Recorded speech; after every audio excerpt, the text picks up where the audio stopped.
करे और स्वर्णिम सविता देवता का ध्यान करते हुए हमारे साथ साथ गायत्री महामंत्र का उच्चारण करें। ओम भूर्भुवः स्वः तत्सवितुर्वरेण्यं भर्गो देवस्य धीमहि धियो यो नः प्रचोदयात्। ॐ अज्ञानतिमिरान्धस्य ज्ञानाञ्जनशलाकया चक्षुरुन्मीलितं येन तस्मै श्रीगुरुवे नमः। तस्मै श्रीगुरुवे नमः। तो चलिए अभी इस सेशन को आगे बढ़ाते हुए हमारा टॉपिक है गर्भ संस्कार का मनोविज्ञान। तो परम पूज्य गुरुदेव ने आज की समस्याओं की जड़, चाहे वो व्यक्तिगत हो, पारिवारिक हो, सामाजिक हो, राष्ट्रीय हो अथवा अंतरराष्ट्रीय हो, उनके मूल में यह एक ही बात बताई कि आज बड़े आदमी तो बहुत बढ़ गए, पैसे वाले, रुपए वाले, भौतिक संसाधन वाले, लेकिन महामानव का अकाल पड़ गया है। महामानव कौन?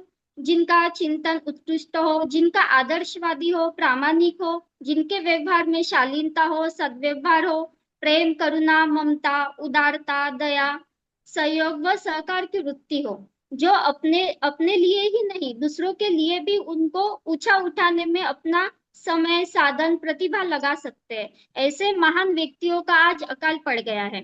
आज हम बच्चों के नैतिक भावनात्मक मूल्य गिर जाने के कारण उनका चिंतन, चरित्र, व्यवहार में कमी देख रहे हैं। 90% अभिभावकों के लिए यह चिंता का विषय बन गया है। अक्सर लोग बोलते हैं कि हमारा बच्चा कहना नहीं मानता, पढ़ाई में मन नहीं लगाता, बड़ों का सम्मान नहीं करता, चिड़चिड़ करता है। यह समस्या आज परिवारों की ही नहीं, समाज और राष्ट्र तथा अंतरराष्ट्रीय समस्या बन गई है। हमारे प्राचीन गुरु, जो चेतना जगत के, प्रकृति के, अध्यात्म के वैज्ञानिक थे, उन्होंने बताया था कि आत्मा के साथ अच्छे और बुरे अनुवांशिक छाप चेतना के साथ आते हैं। हमारे ऋषियों ने 16 संस्कार बताए थे। उनमें से 3 संस्कार जो है वो गर्भ संस्कार के रूप में हम देख रहे हैं। पहला संस्कार जो होता है वो गर्भाधान संस्कार होता है, जो गर्भ के पूर्व तैयारी की जाती है उसमें। दूसरा संस्कार जो होता है पुंसवन संस्कार होता है, वो गर्भाधारण के बाद किया जाता है, 3rd माह से वह संस्कार कर सकते हैं। तीसरा संस्कार है सीमा अंतुनयन संस्कार। वह संस्कार 7वें माह में किया जाता है, जिसे हम बेबी शॉवर के रूप में जानते हैं। ये संस्कार मनुष्य के जीवन के महत्वपूर्ण मोड़ पर संपन्न किए जाते हैं, जो उसको उसके मनोविज्ञान, एंडोक्राइन संस्थान तथा जीन्स पर प्रभाव डालते हैं। आज मनुष्य की परिस्थिति को देखते हुए परम पूज्य गुरुदेव ने तीनों संस्कारों का लाभ शिक्षण और वैज्ञानिकता को एक में मिलाकर एक सार्वभौमिक नाम दिया, जिसको हम बूम सेरेमनी या गर्भ संस्कार कहते हैं, जो गर्भस्थ शिशु के तीसरे महीने में संपन्न किया जाता है या उसके बाद कभी भी किया जा सकता है। जितनी जल्दी किया जाए उसका लाभ तो उतना जल्दी मिलता है और उतना ज्यादा मिलता है। बच्चों का 80% जो विकास है, डेवलपमेंट है, माँ के गर्भ में ही हो जाता है। गर्भस्थ शिशु के शारीरिक, मानसिक, भावनात्मक एवं आध्यात्मिक विकास की वैज्ञानिकता समझना अत्यंत आवश्यक है। गर्भोत्सव का उद्देश्य केवल गर्भस्थ शिशु के स्थूल, सूक्ष्म एवं कारण शरीरों का परिशोधन करता है। माँ बच्चे की निर्माता होती है, इसीलिए कहा जाता है कि माता निर्माता भवति। वह अपने विचारों, भावनाओं, आहार विहार, वातावरण और संकल्प शक्ति से जैसा चाहे वैसा संतान उत्पन्न कर सकती है। हमारे पूर्व की माताएं वैदिक काल की, उनको यह ज्ञान था, नॉलेज था, इसलिए भारत में किसी समय 33 कोटि की जनसंख्या वाले प्रत्येक व्यक्ति में दैवी गुणों की अधिकता थी, इसलिए हम उन्हें 33 कोटि देवी देवता के नाम से जानते थे। और इसीलिए हमारा भारत देश जगत गुरु था, सोने की चिड़िया था और चक्रवर्ती सम्राट था। आप सभी ने वीर अभिमन्यु की कहानी सुनी तो होगी ही।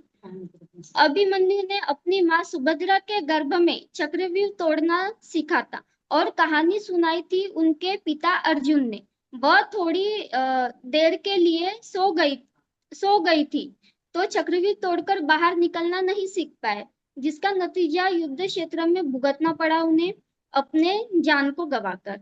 परम पूज्य गुरुदेव कहते हैं कि सारी सुभद्रा है आज की सो गई है, उनको यह नहीं पता है कि आने वाली संतान हमारे यहाँ आ रही है, उसके लिए हमें हमारे क्या उत्तरदायित्व है या क्या कर्तव्य है।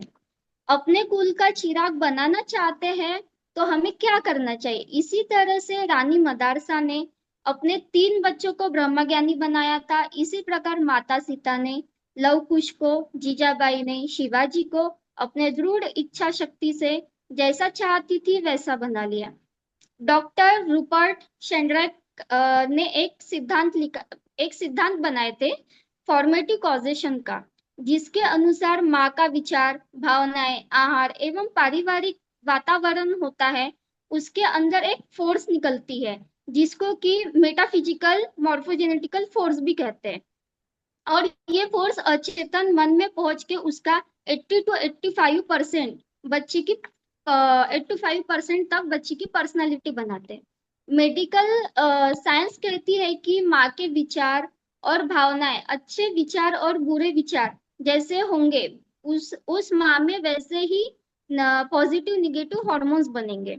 यदि माँ खुश है, संतुष्ट है, तो उसके अंदर पॉजिटिव हार्मोन जैसे सेरोटोनिन, एंडोर्फिन ऐसे हार्मोन सिक्रेट होंगे, और ये बच्चे में अच्छी गुणों को विकसित करेंगे, और वह बच्चा प्रसन्न, तनाव मुक्त, एकाग्र चित्त, होशियार, शांत एवं समझदार, जीवन के प्रत्येक क्षेत्र में वह बच्चा तरक्की कर सकता है, सफल हो सकता है।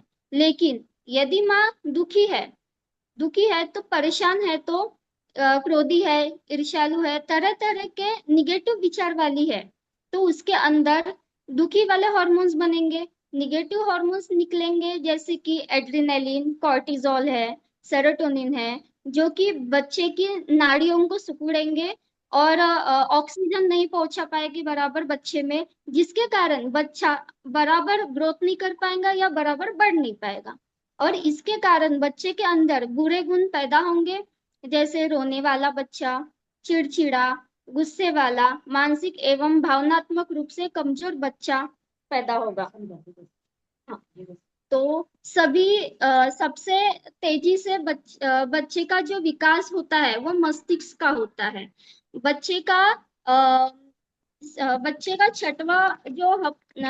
बच्चे के 6वें हफ्ते से हार्ट बीट सोनोग्राफी के द्वारा देखी जा सकती है। 12वें हफ्ते तक बच्चे की आंखें, नाक, कान बन जाते हैं।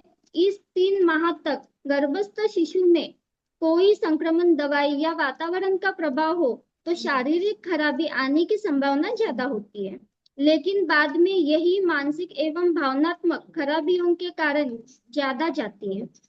22वें हफ्ते में वह अपनी माँ की आवाज या दूसरों की आवाज पहचान सकता है। परिवार में कोई भी हो, माता पिता, भाई बहन, सबकी आवाज वो पहचान सकता है। गर्भस्थ शिशु सिर्फ कान से ही नहीं वरन संपूर्ण शरीर से संवेदना ग्रहण करता है। गर्भस्थ शिशुओं में स्वाद मतलब टेस्ट 15 हफ्ते तक पूरी तरह काम करने लगता है। 23वें हफ्ते में बच्चे में स्पर्श की संवेदना पूरी तरह से विकसित हो जाती है। पेट पर अगर मां स्पर्श करे तो उससे उसे बच्चा महसूस कर शांत हो जाता है। 12वें हफ्ते तक गर्भस्थ शिशु में सभी न्यूरॉन्स बन जाते हैं।